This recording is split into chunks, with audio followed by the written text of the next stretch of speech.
nìyẹn ọlọ́run ẹ̀jẹ̀ nìyẹn ẹ̀rọ wọ̀ fọmọ tẹ́lẹ̀ àdọ́dẹ́wọ̀ èké mo tẹ́lẹ̀ o kọ́dìkì. ṣùgbọ́n ọmọ tó bá ṣiṣẹ́ déédéé ó yẹ kó lásìkò ìgbádùn tí ó fi gbádùn ara rẹ̀ o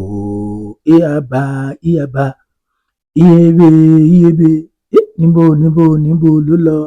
ilé ìwé dìrọ̀rùn ó yá kájọ ká láàbìdì o. Gbogbo èèyàn lẹ́mọ Ìtẹ̀lẹ̀ The Icon èèyàn Kọ́lí Oṣó ó mà tún ti gbọ̀nà àrà tuntun yọ. Gbogbo èèyàn lẹ́mọ̀ pé YouTube ti sanwó bàbá ti cash out mọ́tò méjì mọ́tò ayọ́kẹ́lẹ́ ńláńlá méjì ni bàbá fàyọ. Kí ló jẹ́ kó ra mọ́tò méjì? Gbogbo èèyàn lẹ́mọ̀ pé January 1 ní ọjọ́ ìbí èèyàn Ìtẹ̀lẹ̀ The Icon. Ta ló fẹ́ gbígẹ̀ sí tí wọ́n fẹ́ bẹ́ẹ̀ ni. Tá a bá ń sọ̀rọ̀ nípa àwọn àgbà òṣèré lọ́dún 2025 àwọn tí wọ́n rí tí wọ́n ṣe Ìtẹ̀lẹ̀ The Icon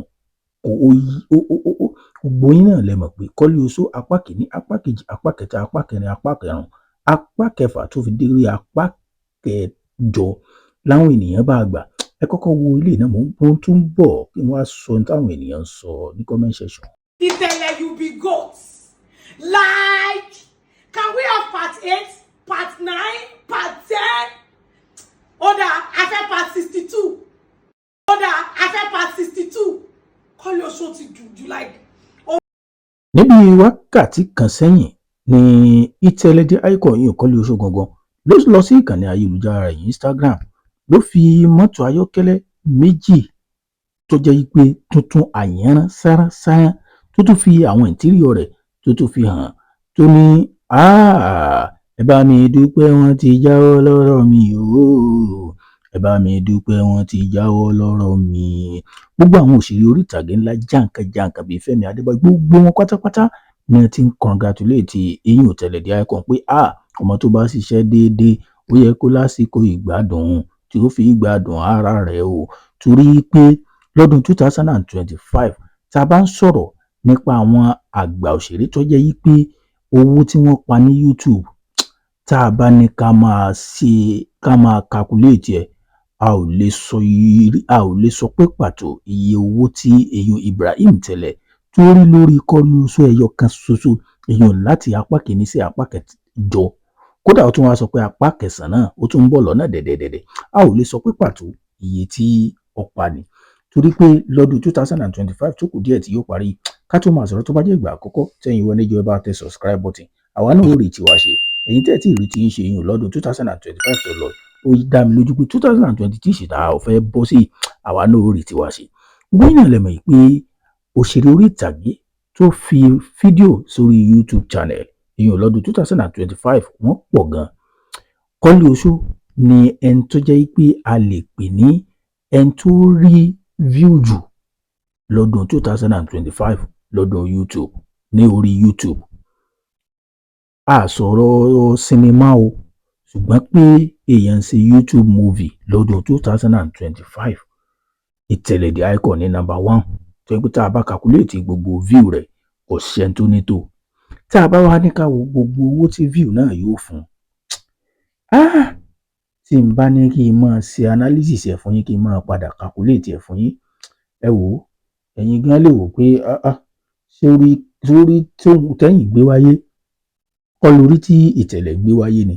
ṣùgbọ́n jájà ajá bá dúpẹ́ ẹja bá yọ̀ pé kí ni o wọ́n ní ẹni tó bá bó níre yọ̀ ire tiẹ̀ náà yóò tẹ̀ lọ́wọ́ ẹni tó bá bó níre dúpẹ́ òun náà ó rire ẹja bá yọ̀ kó tó di pé ìmọ̀ sọ táwọn ẹ̀kọ́ kan sọ àwọn èèyàn jàǹkànjàǹkàn tí wọ́n congratulate ẹ̀yin ní comment section.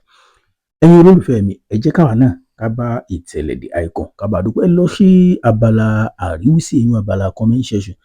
ẹ tẹ congratulation Ìtẹ̀lẹ̀ The Icon congratulation Ìtẹ̀lẹ̀ The Icon. Ọ̀yá ẹ jẹ́ káwa jọ máa wò ní táwọn ènìyàn sọ èèyàn lábẹ́ comment section kìí ṣe pé àwọn fáǹsì nìkan gan wọn kì í àwọn àgbààgbà òṣèré àwọn gan rí iṣẹ́ ńlá iṣẹ́ takuntakun tí Ìtẹ̀lẹ̀ The Icon ṣe kó tó di pé ó lè ra mọ́tò méjì lẹ́ẹ̀kan ṣoṣo. Mọ́tò tí a ń sọ pé Ìtẹ̀lẹ̀ The Icon rà kìí ṣe pé bóyá èèyàn ra Camry o kìí ṣe àwọn mọ́tò ẹ̀kan sára o àwọn mọ́tò bí 100 million àwọn mọ́tò tó yẹ pé tá a bá sì ní ká wò lóòótọ́ ó ṣiṣẹ́ fún un torí pé láti lè gbé movie ẹ̀yọ̀ kan ẹ wo Dèkúta Abíọ́lá òun kan sọ pé you no go buy Benz kẹ̀ congratulations ṣé mo pé you no go buy Benz kẹ̀ tó sọ yẹn ìtumọ̀ ẹ̀ ní pé òun kálukú ló mọ iye tí YouTube lè san fún tíyẹn bá ní 1 million views ẹ wá wòye view tí èèyàn Ìtẹ̀lẹ̀ The Icon tó ní lórí movie rẹ̀ èèyàn Kọ́lé Oṣó apá kìíní apá kejì apá kẹta apá tó fi dórí apá kẹjọ gbogbo wọn náà ní ẹjọ́ mọ̀ yìí pé iye tí Ìtẹ̀lẹ̀ tó lè pa lórí kìíní ni ẹ wo Fẹ́mi Adébáyọ̀ gangan ní ọmọ tó bá ṣiṣẹ́ déédéé you deserve it congratulations ẹ mọ̀ ní tó mú irú àwọn Fẹ́mi Adébáyọ̀ táwọn gan fi wò pé boss bro you deserve this thing wọ́n mọ̀ pé iṣẹ́ ńlá ló ṣe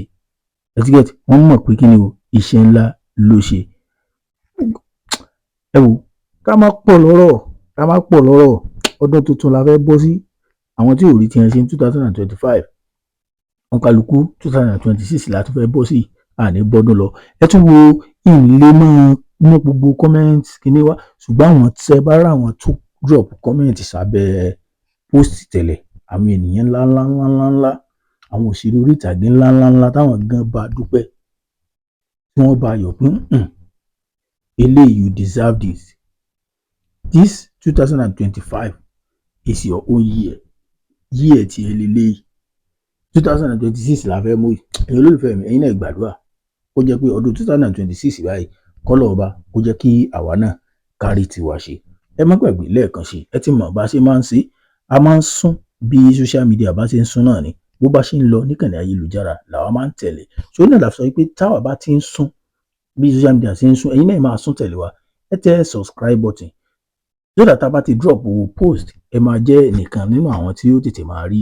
àwọn post wa ẹ dẹ̀ má gbàgbé ẹ tẹ notification bell lílẹ̀ tẹ́ bá ti tẹ̀lé báyìí pim tá a bá ti fi fídíò síta báyìí ẹ̀yin náà ẹ jẹ́ ara àwọn tí ó kọ́kọ́ ṣe kí ni o tí ó kọ́kọ́ jẹ́ ẹni tí ó máa rí post wa ẹ má gbàgbé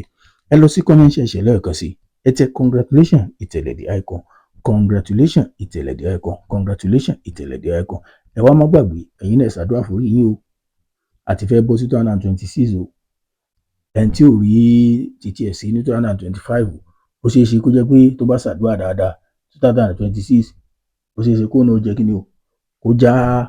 ayọ́kẹ́lẹ́ tuntun àbẹ́ ẹ̀mọ́ ni so bí ń lọ náà ni à ń tẹ̀lé àti bá Ìtẹ̀lẹ̀ àti bá Oníre yọ̀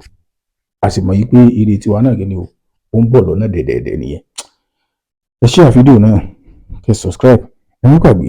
ẹ tẹ notification bẹ́ẹ̀lẹ̀ bá a ṣe sọ lẹ́ẹ̀kan sí kẹ́tẹ̀ẹ̀tẹ̀ congratulation èèyàn sí comment section ẹ wò á tún máa rí yín náà bí ṣe ń lọ náà là ń tẹ̀lé nìyẹn.